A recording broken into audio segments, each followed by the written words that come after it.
Nữ chia phùm tôi mùi, đại bột chung vinh đôi srai sâu, nâng phânum khiêu sro ngắt. Miên khming prof mẹ chmô miên nọp, banកើតមកក្នុងគ្រួសារក្រីក្រផ្ទះរបស់គេជាផ្ទះឈើចាស់ចាស់ដំបូលប្រក់ស្លឹកដែលពេលភ្លៀងធ្លាក់តែងមានទឹកស្រក់តាមចន្លោះដំបូលទោះបីជាជីវភាពខ្វះខាតក៏ឪពុកម្ដាយរបស់មាណពជាមនុស្សសុចរិតស្មោះត្រង់និងមានចិត្តមេត្តាឪពុករបស់គេជាកម្មករដាំស្រូវប្រឹងធ្វើការពេញមួយថ្ងៃក្រោមថ្ងៃក្តៅដើម្បីរកប្រាក់បន្តិចបន្តួចមកចិញ្ចឹមគ្រួសារម្ដាយវិញលក់នំតូចៗនៅទីផ្សារភូមិពេលខ្លះការលក់មិនសូវដំណើរការពួកគេចែកគ្នាញ៉ាំអាហារតិចៗដោយសន្សំសម្រាប់ថ្ងៃបន្ទាប់តាំងពីក្មេងមាណពបានឃើញទុក្ខលំបាករបស់ឪពុកម្ដាយគេមិនដែលត្អូញត្អែឬសុំអ្វីលើលប់ឡើយផ្ទុយទៅវិញគេតែងជួយការងារផ្ទះដឹកទឹកកាប់ឈើនិងជួយម្ដាយលក់នំទោះជាអស់កម្លាំងក៏គេនៅតែញញឹមជានិច្ចថ្ងៃមួយខណៈមាណពកំពុងដើរទៅផ្សារគេឃើញបុរសចំណាក់ម្នាក់អង្គុយនៅជ្រុងផ្លូវទឹកមុខហត់នឿយនិងអស់កម្លាំងមនុស្សជាច្រើនដើរឆ្លងកាត់ប៉ុន្តែគ្មានអ្នកណាឈប់ជួយឡើយមាណពឈប់សម្លឹងមើលហើយដោយមិនស្តាក់ស្ទើរគេយកនំដែលម្ដាយផ្ដល់ឲ្យសម្រាប់លក់មួយចំណែកទៅឲ្យបុរសចំណាស់នោះលោកតាសូមទទួលទានបន្តិចទៅមាណពនិយាយទន់ភ្លន់បុរសចំណាស់ញញឹមដោយភ្នែកពោពេញដោយការដឹងគុណក្មេងប្រុសអ្នកមានចិត្តល្អណាស់សូមឲ្យសេចក្តីល្អនេះត្រឡប់មកអ្នកវិញថ្ងៃណាមួយមាណពមិនគិតអ្វីច្រើនឡើយសម្រាប់គេការជួយអ្នកដទៃគឺជារឿងធម្មតាប៉ុន្តែថ្ងៃនោះគេត្រូវត្រឡប់ទៅផ្ទះដោយមាននំលក់តិចជាងធម្មតាម្ដាយសួរថាហេតុអ្វីបានជានំអស់តិចម្ល៉េះមាណពប្រាប់ការពិតដោយមិនលាក់បាំងម្ដាយមិនខឹងឡើយផ្ទុយទៅវិញគាត់លើកដៃលើក្បាលកូនប្រុសហើយនិយាយថាកូនបានធ្វើល្អហើយទ្រព្យអាចបាត់បង់បានប៉ុន្តែចិត្តល្អគឺជាទ្រព្យដែលគ្មាននរណាអាចលួចបានពាក្យនោះបានចាក់ឫសជ្រៅក្នុងចិត្តមាណពឆ្នាំកន្លងទៅមាណពធំឡើងជាក្មេងប្រុសខិតខំរៀនទោះគ្មានសៀវភៅគ្រប់គ្រាន់គេតែងខ្ចីពីមិត្តភ័ក្តិហើយអង្គុយអានក្រោមភ្លៀងចង្កៀងតូចៗពេលយប់ពេលភ្លៀងធ្លាក់ខ្លាំងនិងខ្យល់បក់តែគេនៅតែអង្គុយរៀនដោយចិត្តមិនរំខានគ្រូនៅសាលាសង្កេតឃើញភាពព្យាយាមរបស់គេថ្ងៃមួយគ្រូហៅមាណពមកនិយាយមាណពកូនមានសមត្ថភាពកុំឲ្យភាពក្រីក្រក្លាយជារបាំងប្រើវាជាកម្លាំងជំរុញទៅមុខពាក្យនេះធ្វើឲ្យភ្នែកមាណពភ្លឺឡើងគេសន្យានឹងខ្លួនឯងថាមួយថ្ងៃគេនឹងផ្លាស់ប្ដូរជីវិតគ្រួសារយប់មួយឪពុកត្រឡប់មកផ្ទះដោយសភាពហត់នឿយខ្លាំងដៃរបស់គាត់មានរបួសពីការងារមាណពជួយលាងរបួសដោយប្រុងប្រយ័ត្នក្នុងពេលនោះគេមានអារម្មណ៍ថាជីវិតមិនគួរតែបែបនេះជានិច្ចទេឪពុកថ្ងៃណាមួយខ្ញុំនឹងធ្វើឲ្យឪពុកម្ដាយរស់នៅស្រួលគេនិយាយដោយសំឡេងមាំមួនឪពុកញញឹមស្រាលកូនគ្រាន់តែធ្វើជាមនុស្សល្អភាពជោគជ័យនឹងតាមមកដល់ខ្លួនឯងចាប់ពីថ្ងៃនោះមាណពគិតខំទ្វេដងរៀនផងធ្វើការផងគេជួយអ្នកជិតខាងដោយមិនរំពឹងអ្វីត្រឡប់មនុស្សក្នុងភូមិចាប់ផ្ដើមស្គាល់គេថាជាក្មេងប្រុសសុភាពនិងមានទឹកចិត្តល្អមាណពមិនដឹងថាក្របពូជនៃសេចក្តីល្អដែលគេបានសាបព្រោះកំពុងត្រៀមដុះលូតលាស់ទៅជាឱកាសដ៏ធំមួយនៅថ្ងៃខាងមុខពេលវៀនបន្តរត់ទៅមុខដោយទឹកហូរមិនដែលត្រឡប់ក្រោយមាណពធំឡើងជាយុវជនមានកម្លាំងនិងចិត្តរឹងមាំប៉ុន្តែជីវិតមិនបានកាន់តែងាយស្រួលឡើយផ្ទុយទៅវិញវាចាប់ផ្ដើមសាកល្បងគេកាន់តែខ្លាំងឆ្នាំនោះភូមិរបស់មាណពប្រឈមមុខនឹងគ្រោះរាំងស្ងួតធ្ងន់ធ្ងរស្រែស្រូវដែលធ្លាប់បែកតងខៀវខ្ចីคล้ายជាដីបែកប្រេះទឹកក្នុងអូរប្រេះស្ងួតមនុស្សជាច្រើនព្រួយបារម្ភពីអាហារ หนึ่งជីវភាពឪពុករបស់មានណប់ធ្វើការលំបាកជាងមុនប៉ុន្តែផលស្រូវបានតិចណាស់ម្ដាយក៏លក់នំមិនសូវដំណើរការព្រោះមនុស្សភាគច្រើនសន្សំប្រាក់សម្រាប់ការរាំនៅចាំបាច់យប់មួយគ្រួសារអង្គុយជុំគ្នាលើកម្រាលឈើសាមញ្ញមានតែបាយបន្តិចនិងត្រីអាំងតូចមួយបរិយាកាសស្ងប់ស្ងាត់មានណប់មើលមុខឪពុកម្ដាយដែលពោពេញដោយការព្រួយបារម្ភយើងត្រូវរកវិធីផ្សេងមានណប់និយាយស្រាលឪពុកដកដង្ហើមវែងកូននៅតែរៀនគំបារម្ភរឿងនេះពេកប៉ុន្តែមានណប់ដឹងថាគេមិនអាចអង្គុយមើលបានទេថ្ងៃបន្ទាប់គេចាប់ផ្ដើមរកការងារបន្ថែមជួយដឹកអ៊ីវ៉ាន់នៅផ្សារកាប់ឈើឲ្យអ្នកជិតខាងនិងធ្វើការតូចៗដែលអាចរកប្រាក់បានទោះនឿយហត់ប៉ុន្តែគេមិនដែលបោះបង់ការសិក្សាពេលយប់គេនៅតែអង្គុយរៀនក្រោមពន្លឺចង្គៀងថ្ងៃមួយខណៈកំពុងដឹកអង្ករនៅផ្សារមានណប់ជួបបុរសអ្នកជំនួយម្នាក់ដែលកំពុងត្រូវការអ្នកជួយការងារបុរសនោះសង្កេតឃើញភាពឧស្សាហ៍ព្យាយាមរបស់មានណប់ក្មេងប្រុសអ្នកធ្វើការល្អណាស់ចង់មកជួយហាងខ្ញុំទេបុរសនោះសួរភ្នែកមានណប់ភឺឡើងខ្ញុំចង់ណាស់លោកការងារនៅហាងមិនងាយទេគេត្រូវរៀបចំទំនិញសម្អាតហាងនិងរៀនគណនាប្រាក់ពេលដំបូងគេធ្វើខុសទីច្រើនដងមានថ្ងៃមួយគេគណនាប្រាក់ខុសធ្វើឲ្យម្ចាស់ហាងខាតបន្តិចមានណប់អស់សង្ឃុំហើយគិតថាអាចនឹងត្រូវបណ្តេញចេញប៉ុន្តែម្ដងនោះម្ចាស់ហាងនិយាយដោយសំឡេងស្ងប់ការខុសគឺគ្រូល្អបំផុតសំខាន់គឺអ្នករៀនពីវាឬអត់ពីនោះធ្វើឲ្យមានណប់មានកម្លាំងចិត្តឡើងវិញគេចាប់ផ្ដើមប្រុងប្រយ័ត្នរៀនពីវិធីគ្រប់គ្រងនិងការកំណត់តំណែងទំនងជាមួយអតិថិជនមនុស្សជាច្រើនចូលចិត្តអាកប្បកិរិយាសុភាពរបស់គេប៉ុន្តែទុក្ខលំបាកមិនទាន់បញ្ចប់ឡើយថ្ងៃមួយឪពុករបស់គេរងរបួសធ្ងន់ពេលធ្វើការកាប់ឈើគាត់មិនអាចធ្វើការបានជាច្រើនខែការចំណាយកើនឡើងខណៈប្រាក់ចំណូលថយចុះមានណប់មានអារម្មណ៍ដូចភ្នំធ្ងន់ធ្លាក់លើស្មាគេត្រូវធ្វើការច្រើនម៉ោងជាងមុនមានយប់ខ្លះគេដេកត្រឹម2-3ម៉ោងប៉ុណ្ណោះម្ដាយឃើញកូនប្រុសនឿយហត់ក៏និយាយទន់ភ្លន់កូនអាចសម្រាកខ្លះក៏បានមានណប់ញញឹមខ្ញុំមិនអីទេម្ដាយនេះគឺសម្រាប់គ្រួសារយើងទោះជាលំបាកក៏មានណប់មិនបោះបង់សេចក្តីល្អឡើយថ្ងៃមួយគេឃើញក្មេងទួយម្នាក់ត្រីគេបោកប្រាក់នៅផ្សារមានណប់ជួយញ៉ោស្រ័យដោយសន្តិភាពនិងសងប្រាក់ចំនួនម្ចាស់ហាងឃើញអស់ហើយមានការគោរពចំពោះគេកាន់តែខ្លាំងអ្នកមានចិត្តស្មោះត្រង់ម្ចាស់ហាងនិយាយថ្ងៃណាមួយអ្នកនឹងទៅឆ្ងាយជាងនេះយប់នោះមានណប់អង្គុយមើលមេឃពោពេញដោយផ្កាយទោះជាថ្ងៃនេះពោពេញដោយទុក្ខលំបាកក៏គេមានអារម្មណ៍ថាជីវិតកំពុងបង្រៀនអ្វីមួយដ៏សំខាន់ភាពអត់ធ្មត់ការទទួលខុសត្រូវនិងសេចក្តីមេត្តាក្នុងចិត្តគេមានភ្លើងតូចមួយកំពុងឆេះភ្លើងនៃក្តីសង្ឃឹមគេដឹងថានេះគ្រាន់តែជាការចាប់ផ្ដើមនៃការសាកល្បងធំជាងនេះហើយគេត្រៀមខ្លួនរួចជាស្រេចក្រោយពីខែនៃការប្រឹងប្រែងនិងទុក្ខលំបាកជីវិតរបស់មានណប់ចាប់ផ្ដើមបង្ហាញសញ្ញានៃការផ្លាស់ប្ដូរតិចៗមិនមែនដោយសំណាងភ្លាមទេប៉ុន្តែដោយឱកាសដែលកើតឡើងចំពោះអ្នកដែលត្រៀមខ្លួនរួចជាស្រេចថ្ងៃមួយនៅហាងដែលមានណប់ធ្វើការមានរថយន្តធំមួយមកឈប់បុរសម្នាក់ស្លៀកពាក់សាមញ្ញប៉ុន្តែមើលទៅមានអំណាចនិងភាពទំនុកចិត្តដើរចូលមកក្នុងហាង Fishing គាត់គឺជាពាណិជ្ជករមកពីទីក្រុងដែលកំពុងស្វែងរកអ្នកផ្គត់ផ្គង់ទំនិញសម្រាប់អាជីវកម្មរបស់គាត់មានណប់ទទួលភ្ញៀវដោយសុភាពរាបសារគេរៀបចំទំនិញបកស្រាយតម្លៃនិងជួយគាត់ជ្រើសរើសដោយភាពយកចិត្តទុកដាក់ពាណិជ្ជករនោះសង្កេតឃើញថាក្មេងប្រុសម្នាក់នេះមិនត្រឹមតែឧស្សាហ៍ទេប៉ុន្តែមានការយល់ដឹងនិងភាពស្មោះត្រង់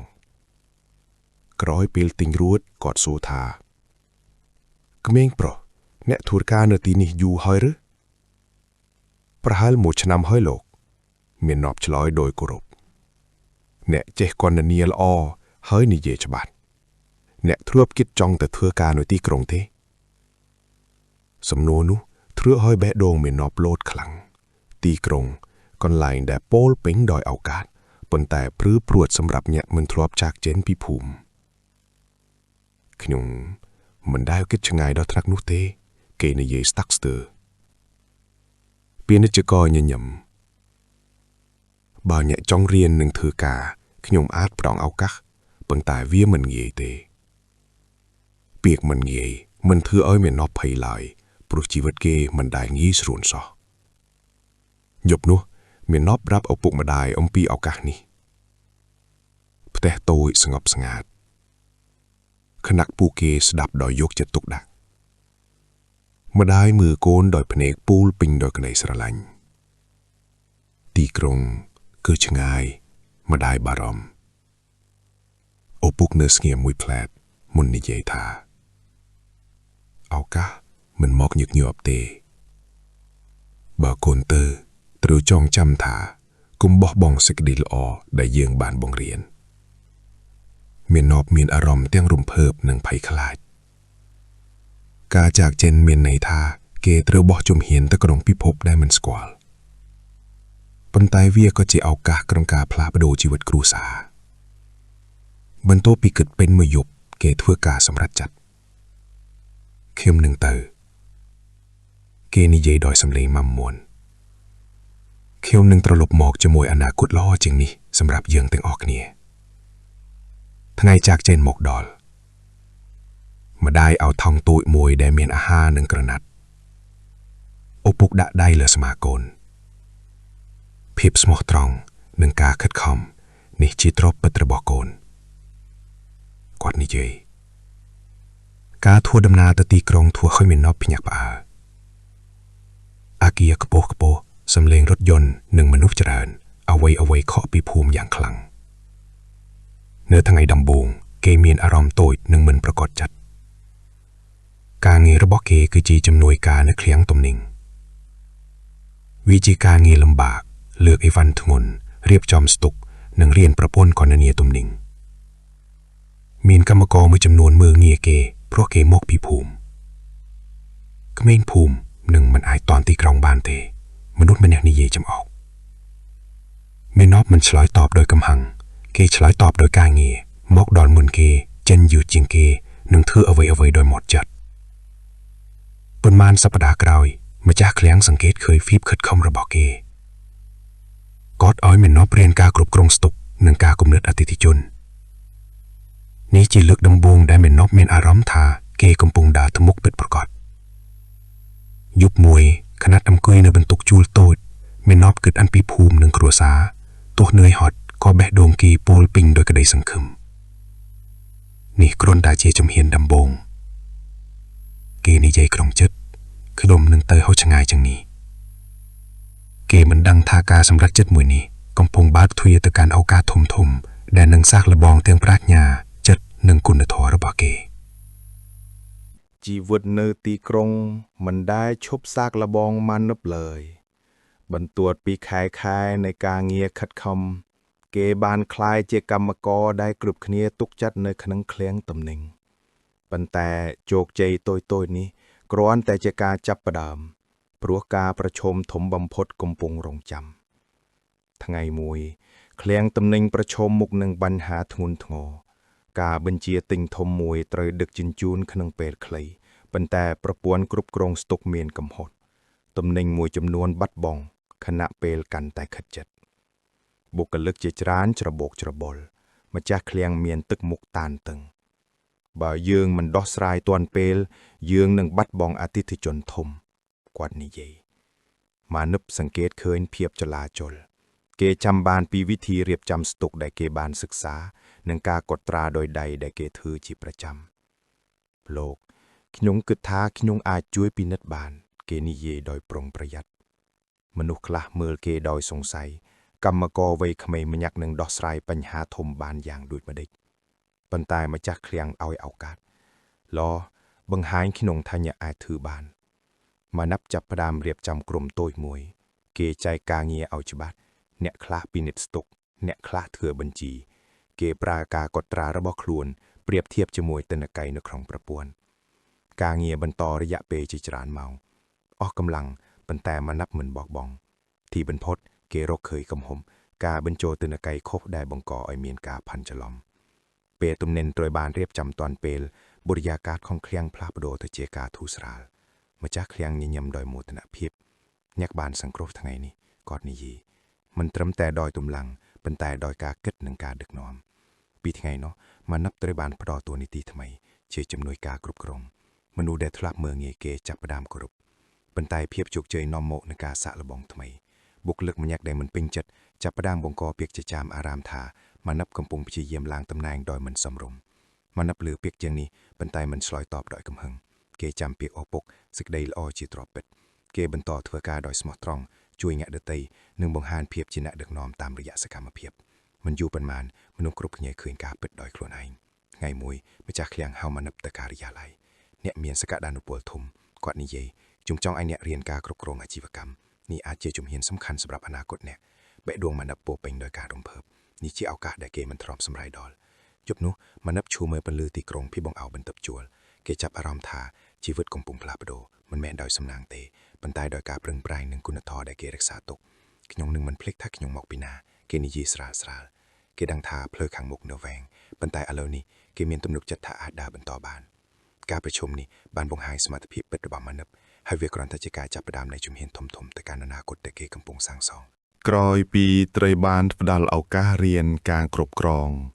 មាណពចាប់ផ្ដើមមើលឃើញពិភពអាជីវកម្មពីមុំថ្មីមុននេះគេគ្រាន់តែធ្វើការតាមបញ្ជាប៉ុន្តែឥឡូវគេចាប់ផ្ដើមយល់ពីការគិតយុទ្ធសាស្ត្រការគ្រប់គ្រងហិរញ្ញវត្ថុនិងសារៈសំខាន់ការជឿទុកចិត្តម្ចាស់ឃ្លាំងបង្រៀនគេពីរបៀបអានរបាយការណ៍ប្រាក់ចំណូលការគណនាថ្លៃដើមនិងការប៉ាន់ប្រមាណហានិភ័យពេលដំបូងមាណពមានអារម្មណ៍ថាវាពិបាកដោយភ្នំខ្ពស់ប៉ុន្តែដូចជានិស្ស័យរបស់គេមិនបោះបង់ឡើយពេលយប់គេអង្គុយសិក្សាកំណត់ត្រានិងសៀវភៅដែលម្ចាស់ឃ្លាំងឲ្យខ្ចីបុគ្គលភ្នាក់អស់កម្លាំងប៉ុន្តែចិត្តនៅតែភ្លឺថ្ងៃមួយខណៈពិនិត្យការដឹកជញ្ជូនមាណពសង្កេតឃើញបញ្ហាមួយទំនិញតូចៗដែលត្រូវការខ្លាំងនៅផ្សារកំពុងត្រូវដឹកជញ្ជូនយឺតដោយសាររបៀបរៀបចំមិនមានប្រសិទ្ធភាពគេគិតយូរមុនសម្រាប់ចិត្តនិយាយជាមួយម្ចាស់ឃ្លាំងលោកប្រសិនបើយើងបដូរវិធីរៀបចំការដឹកជញ្ជូនយើងអាចកាត់បន្ថយពេលវេលានិងបង្កើនប្រាក់ចំណេញមាណពនិយាយដោយប្រុងប្រយ័ត្នម្ចាស់ឃ្លាំងស្ដាប់ដោយចាប់អារម្មណ៍បង្ហាញខ្ញុំផែនការរបស់អ្នកគាត់និយាយមាណពរៀបចំផែនការលម្អិតបង្ហាញពីការបែងចែកផ្លូវដឹកជញ្ជូននិងការរៀបចំស្តុកថ្មីបន្ទាប់ពីអនុវត្តមិនត្រឹមតែការដឹកជញ្ជូនលឿនឡើងទេប្រាក់ចំណេញក៏កើនឡើងផងដែរម្ចាស់ឃ្លាំងញញឹមដោយមោទនភាពអ្នកមិនមែនគ្រាន់តែជាកម្មករទៀតទេអ្នកកំពុងគិតដោយអ្នកជំនួញពាក្យនេះបង្កើតគំនិតថ្មីក្នុងចិត្តមាណពតើគេអាចបង្កើតអាជីវកម្មដោយខ្លួនឯងបានទេឱកាសមកដល់មិនយូរប៉ុន្មានអ្នកពុគត់កងមួយដែលធ្លាប់ធ្វើការជាមួយឃ្លាំងកំពុងស្វែងរកដៃគូដើម្បីពង្រីកការលក់គាត់ត្រូវការអ្នកដែលស្មោះត្រង់និងយល់ពីទីផ្សារម្ចាស់ឃ្លាំងណែនាំមាណពក្មេងនេះអាចទុកចិត្តបានគាត់និយាយមាណពភ្ញាក់ផ្អើលនេះជាលើកដំបូងដែលគេត្រូវបានពិចារណាជាដៃគូអាជីវកម្មប៉ុន្តែមានបញ្ហាគេមិនមានប្រាក់វិនិយោគគ្រប់គ្រាន់យប់នោះមាណពអង្គុយគិតយូរគេចង់ចាប់យកឱកាសនេះប៉ុន្តែខ្លាចបរាជ័យទោះជាយ៉ាងណាគេចាំពេលដែលគេចាកចេញពីភូមិការសម្រេចចិត្តដ៏ក្លាហានដែលបាននាំគេមកដល់ទីនេះថ្ងៃបន្ទាប់គេទៅជួបម្ចាស់ឃ្លាំងលោកខ្ញុំចង់សាកល្បងតែខ្ញុំខ្វះទុនមាណពនិយាយត្រង់ម្ចាស់ឃ្លាំងស្ងៀមមួយភ្លែតមុននិយាយថាខ្ញុំអាចឲ្យអ្នកខ្ចីមិនមែនព្រោះប្រាក់ប៉ុន្តែព្រោះខ្ញុំជឿលើអ្នកភ្នែកមាណពស្ទើរតែមានទឹកភ្នែកខ្ញុំនឹងមិនធ្វើឲ្យលោកខកចិត្តទេអាជីវកម្មតូចចាប់ផ្ដើមដឹកជញ្ជូននិងលក់ទំនិញចាំបាច់ទៅហាងតូចៗពេលដំបូងមានកំហុសនិងភាពច្របូកច្របល់មានใครខ្លះការលក់ធ្លាក់ចុះប៉ុន្តែមាណពរៀនពីរាល់បញ្ហា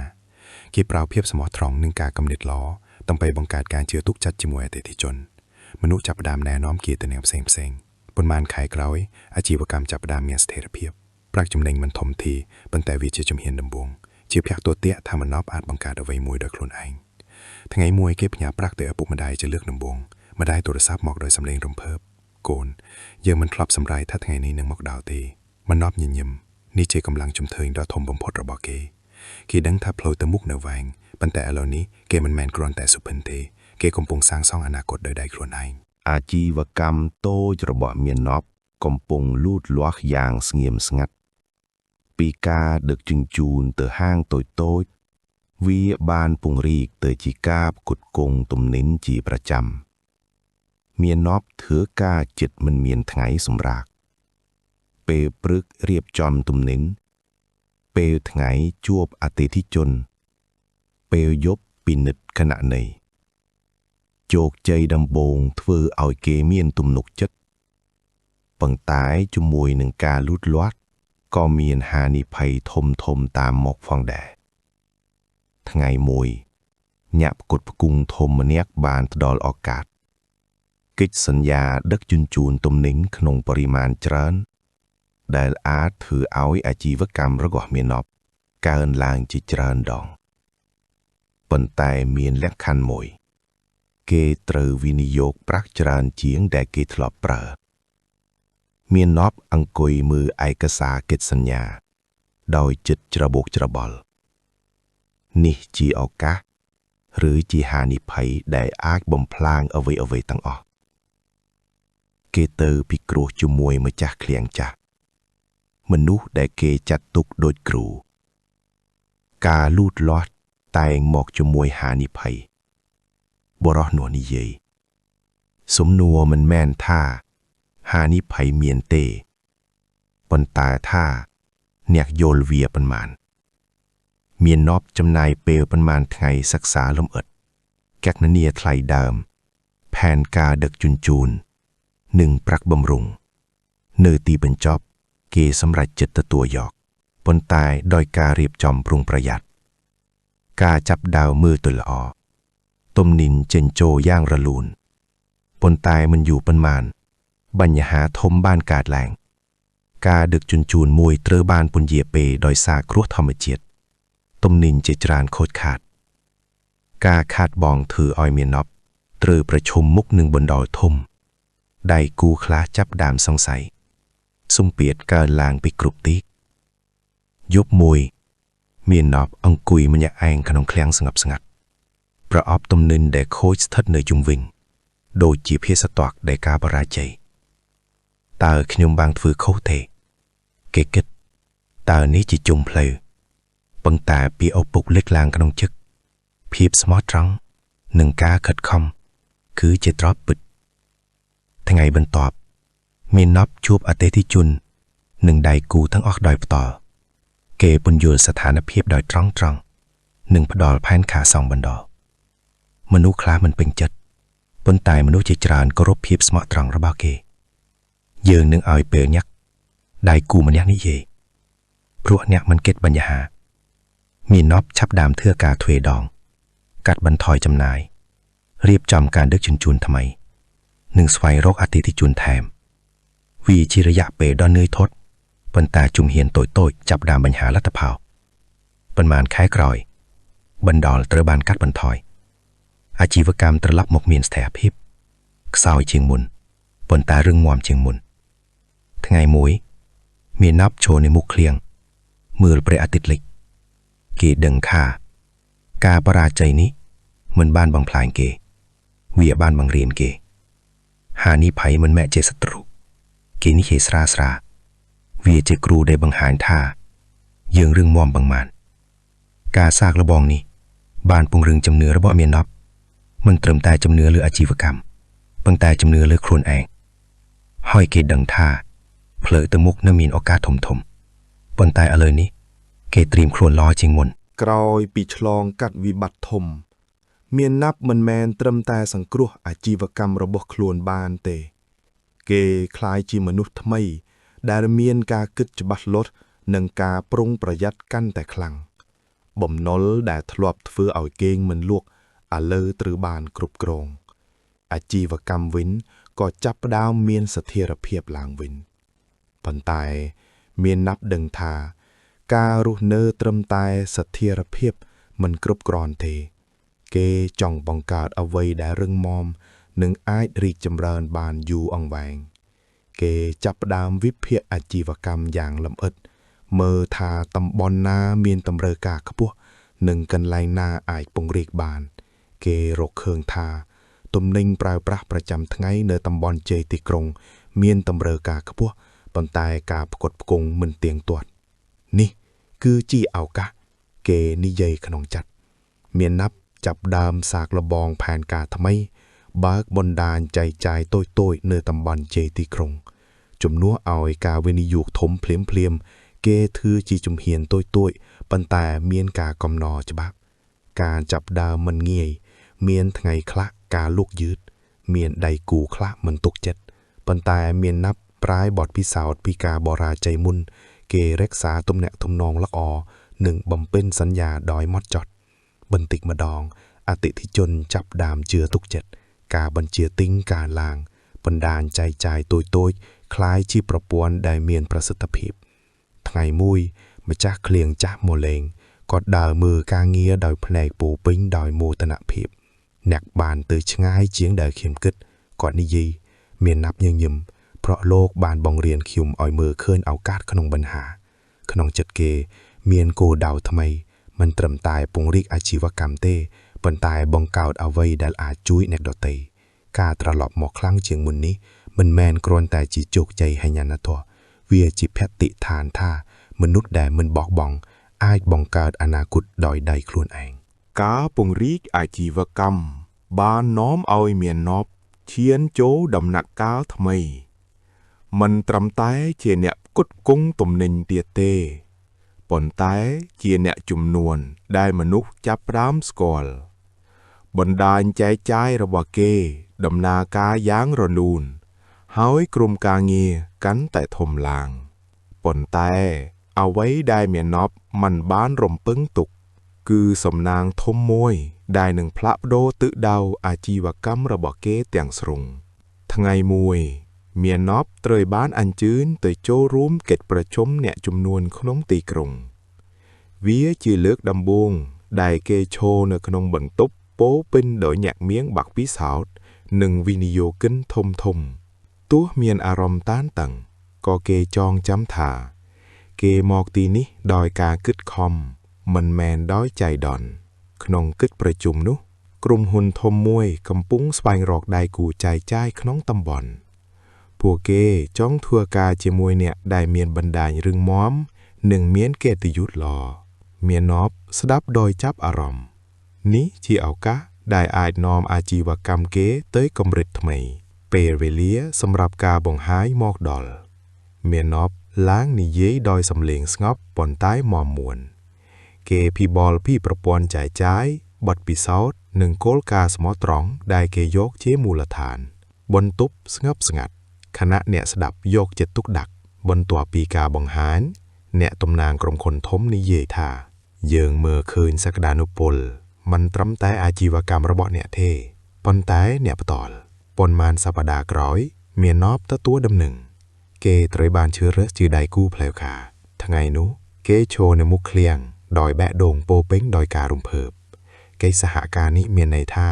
ទំនិញថ្មីបណ្ដាញធំជាងមុននិងប្រាក់ចំណូលកើនឡើងយ៉ាងច្បាស់ប៉ុន្តែមាននប់មិនភ្លេចមេរៀនពីអតីតកាលគេរៀបចំផែនការយ៉ាងប្រុងប្រយ័ត្នបង្កើតប្រព័ន្ធគ្រប់គ្រងថ្មីនិងបណ្ដុះបណ្ដាលក្រុមការងារកាន់តែច្រើនប៉ុន្តែប្រសិទ្ធភាពក៏កើនឡើងអាជីវកម្មរបស់គេក្លាយជាឈ្មោះដែលគេគោរពក្នុងឧស្សាហកម្មថ្ងៃមួយមាននប់ត្រឡប់ទៅភូមិផ្លូវដីដែលគេធ្លាប់ដើរជាក្មេងឥឡូវមើលទៅទូចជាងមុនម្ដាយឪពុកទទួលគេដោយទឹកភៀកនៃមោទនភាពកូនបានធ្វើឲ្យសុពិនក្លាយជាការពិតម្ដាយនិយាយមាននប់ញញឹម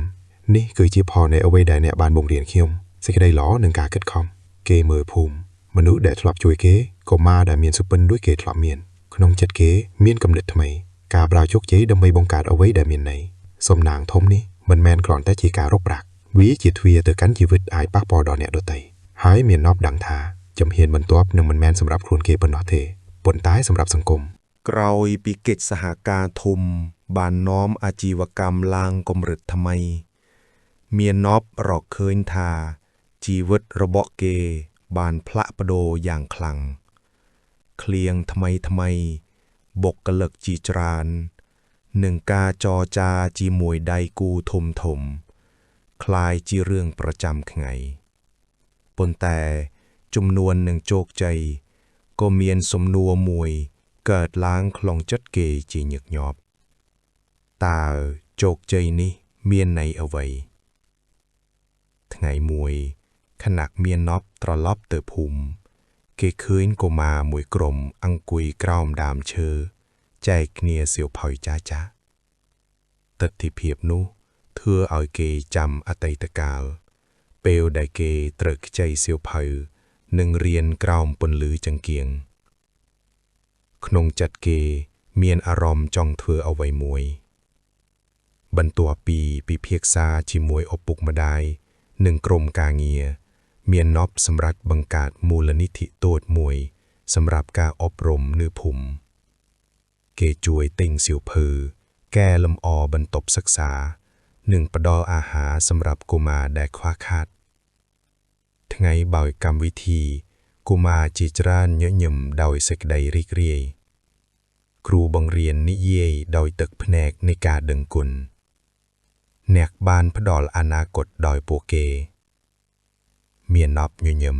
ำขนมกรอนแต่ใจกรมแหลกเอาไว้ได้ขนมทลอบคว้าบนแต่กาทเวลอ๋อมันแมนขเบียนกาซากระบองเลยเนยตีกรุงอาชีวกรรมระบอบเมียนนอบจับดามเตียกเตียงกาประกูดประเจงคลั่งกรมหนมวยจำนวนปราวิธีมันสมอตรองบรรเจาะตำไลคลั่งหนึ่งสอบสายเปียกเจจามอารามกรมกาเงียมวยจำนวนแน่นอมเอาเมียนนอบปราวิธีด้วยเคียบ่มันทัวด้วยเกยังอาจันมนุษย์มเนกนิเยเมียนนอบเงียมนิที่กาสากระบองเพลวจัดระเวียงกาโรคปรักหนึ่งการรักษากุณทวเกจามเพียกมาได้จัดล้อคือจัดตรอบได้ขเมียนนาอาจลวยบานเยืองหนึ่งประกวดโดยคุณเพียบหนึ่งกาสมตรังเมียนนอบนิเยยังมากมวลเบาจันเยืองจันโดยกิติยัวกรมกาเงียมือเกโดยกากรุบทำไมปนมานขายกรอยอติติจนจับดามสกอนเพียบโคกเนียโปเกเจริญอาชีวกรรมได้อายตุกจัดบานกรมหนได้บรายวิธีมันสมอตรองบัดบองเกติยัวเมียนนอบบานชเนียมันทำแต่ภายแค่ไรมาโถบนใต้ภายเกติยัวยบมวยเกอังกุยมือที่กรงพลือระโลงขนมจัดเกเมียนสันติเพียบโจกใจได้มันป้าปัวโดยกุณทอเมียนรถเจ็ดข้อปีเอาไว้ตั้งอเกตุรศัพท์เตือนมาได้ขยมกึศถาขยมจับดามโยธาโจกใจปัดมีในอย่างโดยมาได้เกนิเยมาได้ฉลาวโดยตุ้มเพลงโจกใจได้ใจคำเล็กคือจีโจกใจได้เนยอยู่เมียนอบยังยำเกดังถาเพลยขังมุกเนื้อเมียนกาสักระบองเตียดปนแต่อลนี้เกเมียนโกกาได้หนึ่งดึกน้อมเกโจกใจมันแม่กลวนแต่จิก้าหลังขบัววีจิก้าเลือกแนดโดไตลางจิมวยบรรทอปีชนำในการลูดลัวอาชีวกรรมระบอบมนอบบานคลายเจียประปอนทมได้มนุษย์เจจรานปึงปะแอกบุคลิกรอบสืบครูซารัวเนยดอยปรักจำโนลปีกาเงียนี่มนอบมันเมลเวียเจียการอกปรักเต้เวียเจียกาตัวตูลคอเตอร์ปนแต่จีวิตมันเอาไอนนาสำรักยูลายวิบัติเศรษฐกิจมวยบานเวประหาตีบสาดมไลตำนินลางโจคลังกาบัญเชียติ่นถอยโจ